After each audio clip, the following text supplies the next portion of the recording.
ॐ अज्ञानतिमिरान्धस्य ज्ञानञ्जनशलाकया चक्षुरुन्मिलितं येन तस्मै श्रीगुरुवे नमः।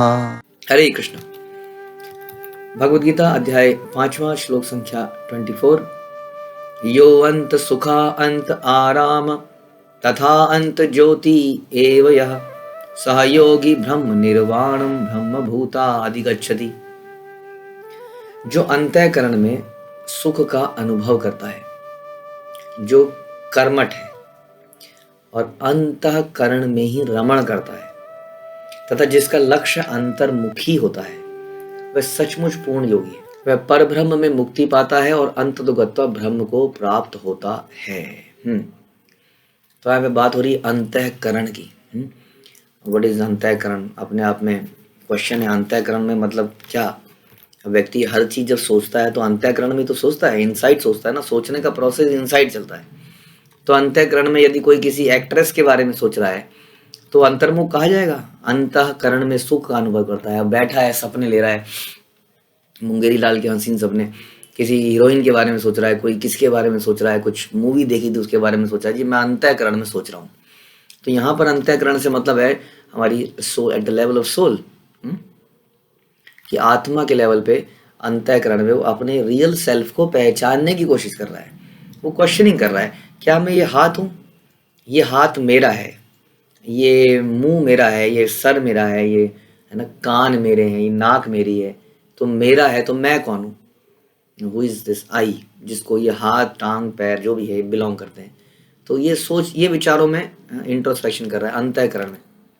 और फिर ये सोच के जब उसको समझ में आता है कि वो कौन है, ऑब्वियसली जब वो इस प्रकार सांख्य योग में जाता है, एनालाइज करता है कि सोल का नेचर क्या है, जैसा हमने दूसरे अध्याय में बड़ा डिटेल में समझा। इसको समझने के बाद उसको क्या होता है? आनंद आता है, सुख मिलता है। जैसे हमने चर्चा करी थी, क्यों सुख मिलता है? क्योंकि उसको समझ में आता है कि ओह, जिस मृत्यु से मैं इतना भयभीत हूँ, वास्तव में ये मृत्यु तो मेरी कभी हो ही नहीं सकती है। हाँ, कभी ऐसा नहीं होगा कि मैं नहीं होऊंगा, कभी ऐसा नहीं था कि मैं नहीं था। ये सारे दुख इसलिए हैं क्योंकि मैं समहाउ अपनी रियल पोजीशन को भूल के इस शरीर के अंदर घुस गया हूँ और अपने आप को ये शरीर मान बैठा हूँ। इसलिए शरीर से रिलेटेड मेरा मान सम्मान हो गया है। जो आपको डिग्री मिलती है, किसको मिलती है? आपका आधार कार्ड बनता है उंगलियों के निशान पे। हाँ, उंगलियों के निशान पे बनता है ना। व्हाट इज, हाँ, ये जो निशान है किसको मिलते हैं? ये शरीर को। यानी कि आधार कार्ड किसका होता है? शरीर का। आपका नाम, सरनेम क्या है? शरीर का। इसलिए आपकी डिग्रियाँ, आपकी प्रॉपर्टीज, आपका बैंक बैलेंस केवल इस शरीर की पहचान से रिलेटेड है। इसलिए उसमें भय है छिन जाने का, क्योंकि शरीर छिन जाता है तो सारी वस्तुएं भी छिन जाती हैं, या कभी कभी शरीर के रहते ही छिन जाती हैं। तो इस प्रकार से ये सारे भय हैं। संसार में बहुत तरह के भय हैं। धन खोने का भय, रूप खो जाने का भय, पुत्र संतान परिवार खोने का भय, और न जाने कितने तरह के भय हैं। और इन्हीं भयों के कारण कई बार ये भय ही में दुखी व्यक्ति को दुखी करता है। भय कई बार एंटीसिपेशन में दुखी होता है, कई बार रियली में हो जाता है। तो इसलिए जो अंतःकरण में, यानी कि आत्मा के लेवल में अपने आप को रियलाइज कर पाता है, वो सुख का अनुभव करता है। जैसा हमने बहुत सारे श्लोकों में सुना था दूसरे अध्याय के। वो जानता है कि ना तो इसको काटा जा सकता है, ना सुखाया जा सकता है। हाँ, और वास्तव में क्या है? ये सच्चिदानंद है, यानी कि इसके अंदर नॉलेज भी पूरी है। इसको पढ़ने पढ़ाने की भी आवश्यकता नहीं है। It's full of knowledge. तो इस लेवल पे आके वो सुख का अनुभव करता है। और जो कर्मठ है, यानी कि ऐसा नहीं है कि वो अंतःकरण में कुछ सोच रहा है और सोच सोच के प्रसन्न है। हाँ, किसी चीज़ का चिंतन करता है। जी आप क्या कर रहे हैं? जी पूरे दिन क्या करते हैं? जी आप 6 महीने से कमरे में बैठे, जी मैं चिंतन करता हूँ।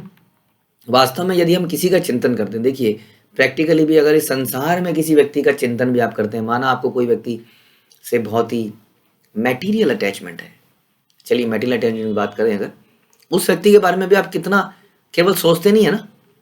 जैसे कि माँ है, माँ अपने बेटे का माना चिंतन कर रही है बैठ के, चिंतन कर रही है अंतःकरण में। हालांकि ये हमारा विषय नहीं था, हमने डिस्कस किया कि इस चिंतन की यहाँ बात नहीं हो रही है। लेकिन मान लेते हैं कि अगर इसी चिंतन की भी बात करें तो कोई व्यक्ति अगर अपने बच्चे के बारे में चिंतन करता है तो फिर वो कुछ एक्शन लेता है, चिंतन करता है। बड़ी ठंड हो रही है बाहर, हाँ, उसको टोपी पहना देनी चाहिए, उसको अंदर से एक स्वेटर पहना देना चाहिए, उसको जुराबें पहना देनी चाहिए ना। चिंतन से कुछ आदमी एक्शन करता है। यदि वो प्रेम है तो, वो तमोगुणी है तो वो चिंतन ही चिंतन करता है। इसलिए यहाँ बताया गया जो अंतःकरण में सुख का अनुभव करता है, इसका मतलब वो आत्मा परमात्मा के रिलेशन को समझता है पहले अपने आप को आत्मा मानता है, तो आत्मा मानता है तो नेक्स्ट क्वेश्चन आया था कि मैं किसका कहाँ से आया हूँ, तो धीरे धीरे उसको पता चलता है कि मैं कृष्ण से आया हूँ, कृष्ण मेरे स्वामी हैं। हाँ, अब क्वेश्चन आता है कृष्ण कैसे हैं, तो पता चलता है कृष्ण ऐसे हैं, ऐसा उनका स्वभाव है, ऐसी उनकी लीलाएं हैं। अब नेक्स्ट आया था मैं उनके लिए क्या कर सकता हूँ, चिंतन और आगे बढ़ता है ना। तो क्वेश्चन आता है how can I serve, how can I serve, यही क्वेश्चन आना चाहिए। एक आध्यात्मिक प्रगति में लगे हुए व्यक्ति के अंदर ये प्रश्न बार बार आना चाहिए, हाउ कैन आई सर्व। जैसे शिला प्रभुपाद अपने गुरु भक्ति सिद्धांत सरस्वती से अक्सर पूछा करते थे कि मैं तो गृहस्थ हूँ, मैं आपके साथ मंदिर में नहीं रहता, हे Gurudev how can I serve you. तब वो भक्ति सिद्धांत सरस्वती उनको बताते हैं कैसे आप मुझे सर्व कर सकते हैं, चिट्ठियों के माध्यम से ही सही। इसलिए प्रश्न आना चाहिए। तो इसलिए नेक्स्ट स्टेज इज जो कर्मठ है, यानी कि जो अंतःकरण में चिंतन करता है, चिंतन की डिटेलिंग करता है, डिटेलिंग के बाद कर्मठ यानी कि उठ के कुछ करता है और अंतःकरण में ही रमण करता है। हाँ, जिसका लक्ष्य अंतर्मुखी होता है। अब यहाँ पर अंतर्मुखी का लक्ष्य मतलब आप कह सकते हैं जिसका लक्ष्य भगवान होता है, जो समझ जाता है कि ये मेरे हृदय में ही बैठे हैं, और न केवल मेरे हृदय में बैठे हैं बल्कि हर कण में भी है, और न केवल कण में है बल्कि भगवान स्वरूप गोलोक वृंदावन धाम में भी है। वहां पर चले जाऊं तो निरंतर साक्षात दर्शन होता है। यहाँ पर दर्शन टेम्परेरी है, जैसे ध्रुव महाराज को भगवान ने दर्शन दिया और उसके बाद चले गए। नारद मुनि को दर्शन दिया और नारद मुनि उसके बाद ढूंढते रहे कहाँ गए कहाँ गए, और चले गए। परीक्षित महाराज को दर्शन दिया माता की कोख में और फिर चले गए, और परीक्षित महाराज ढूंढते रहे। तो यहाँ पर जो दर्शन है वो उसमें रुकावट आ जाती है, क्योंकि ये मटेरियल जगत है।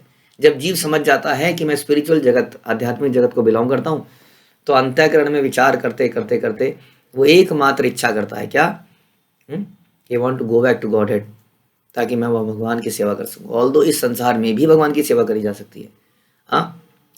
That is the best use of bad bargain. गलत सौदा कर लिया है, अब जब कर ही लिया है तो उसको कुछ तो इस्तेमाल करें। तो इसलिए इस संसार में भी भगवान की सेवा करी जा सकती है, लेकिन वो जानता है कि यहाँ पर बहुत बड़ी सारी इंटरप्शंस हैं, माया का प्रभाव है। तो अल्टीमेटली यहाँ से निकल के भगवान के धाम में जाया जाए, वहाँ पर परम निरंतर सेवा और दर्शन किया जा सके। इस प्रकार जो अंतःकरण में सुख का अनुभव करता है, इस रिलेशनशिप को समझ के कर्मठ है, सेवा करता है इस संसार में रहते हुए भी, और फिर इसी के लिए बड़ा प्रसन्न होता है कि वो धीरे धीरे अपने लक्ष्य की तरफ जा रहा है, which is going back to godhead. वह सचमुच पूर्ण योगी है, क्योंकि उसने अपना कनेक्शन भगवान से बिल्कुल एस्टैब्लिश कर लिया है। इसलिए वही योगी है वास्तव में। चाहे वो उसको अष्टांग योग आते हो या ना आते हो, उसको ध्यान योग आता हो ना या ना आता हो, यानी कि बड़ा सिंपल है। इससे तो भक्ति योग हो गया। कैसे? यानी कि चिंतन करा जाए, उसके बाद कुछ सेवा करी जाए, यही तो भक्ति योग है। हम सवेरे सवेरे उठ के जप करते हैं भगवान के महामंत्र से, हरे कृष्ण कृष्ण कृष्ण हरे हरे, हरे राम राम राम हरे हरे। इसका मंत्र पे जप करते हैं और राधा रानी से मांगते हैं कि हे राधा रानी, मुझे, हे कृष्ण, मुझे अपनी सेवा में लगाओ। फिर हम प्रार्थनाएं करते हैं, आरतियां करते हैं, और फिर पूरे दिन या तो भगवान की डायरेक्ट सर्विस करते हैं या अपनी सर्विसेज को भगवान को ऑफर करते जाते हैं। बस पूरे दिन यही करते रहते हैं। तो इस प्रकार से ये व्यक्ति सचमुच योगी है। वह परब्रह्म में मुक्ति पाता है और अंततोगत्वा ब्रह्म को प्राप्त होता है। जब तक मनुष्य अपने अंतःकरण में सुख का अनुभव नहीं करता, तब तक भला बाहरी सुख को प्राप्त करने वाले बाहरी क्रियाओं से कैसे छूट सकता है? This is the problem. जो बहुत पुरानी कहावत हम बचपन से सुनता है कि एक जो मृग होता है जिसके नाभि में सुगंध आती है, और वो सुगंध को पहचान नहीं पाता कि वो सुगंध आ कहाँ से रही है, उसके अंदर से ही आ रही है, और वो उसको ढूंढता है। ऐसा कहते हैं कि वो ढूंढता रहता है, इधर उधर इधर उधर, वो सुगंध कहाँ से आ रही है, कहाँ से आ रही है, कहाँ से, भागता है भागता भागता, ऐसा कहते हैं। वो अल्टीमेटली मर ही जाता है, समझ नहीं आता कि ये तो उसके अंदर से ही आ रही है। वो किसी इधर की झाड़ी, उधर की झाड़ी, उधर का पानी, कहीं कहीं उसको ढूंढता रहता है। यही यहाँ पर बताने का प्रयास किया जा रहा है कि हम लोग भी किसी तरह से सोच रहे हैं कि just one new mobile, new house, new car, new something से मुझे सुख प्राप्त हो जाएगा। तो हम इस सुख को बाहर ढूंढ रहे हैं, जबकि जीव का स्वरूप है कि वो क्या है? जीव को कहते हैं हम, जीव है सच्चिदानंद, यानी कि वो ऑलरेडी आनंद से फुल ऑफ ब्लिस है। जीव सच्चिदानंद केवल भगवान नहीं है, भगवान पूर्ण है, हम अंश हैं, दैट इज ओके। बट भगवान भी सच्चिदानंद है, हम भी सच्चिदानंद हैं।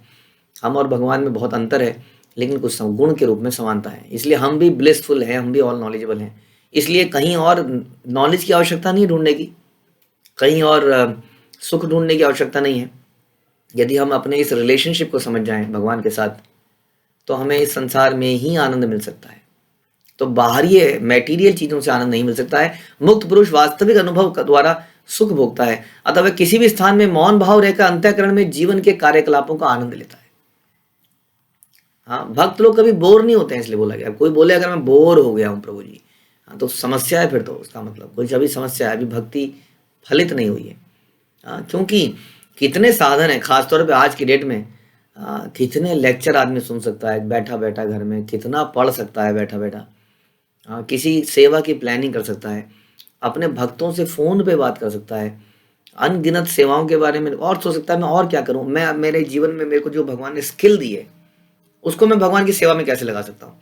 नहीं तो पूछता है अपने सीनियर से, बोलता है प्रभु जी मेरी एजुकेशन ये है, मुझे ये करना आता है, पूरा बताता है अपने बारे में। क्या आपको लगता है मैं किसी प्रकार से उपयोगी साबित हो सकता हूँ आपके लिए? कैसे वो खाली हो सकता है, कैसे वो बोर हो सकता है? जो बोर हो रहा है वो खाली है, वो तो आलसी व्यक्ति है, एक्चुअली तमोगुणी व्यक्ति है। तमोगुणी व्यक्ति ही बोर हो जाता है। हाँ, फिर वो बैठ के टीवी देखता है। तो ऐसा ऐसा मुक्त पुरुष कभी बाहरी भौतिक सुख की कामना नहीं करता है। यह अवस्था ब्रह्मभूत कहलाती है, जिसे प्राप्त करने पर भगवत धाम जाना निश्चित है। क्यों?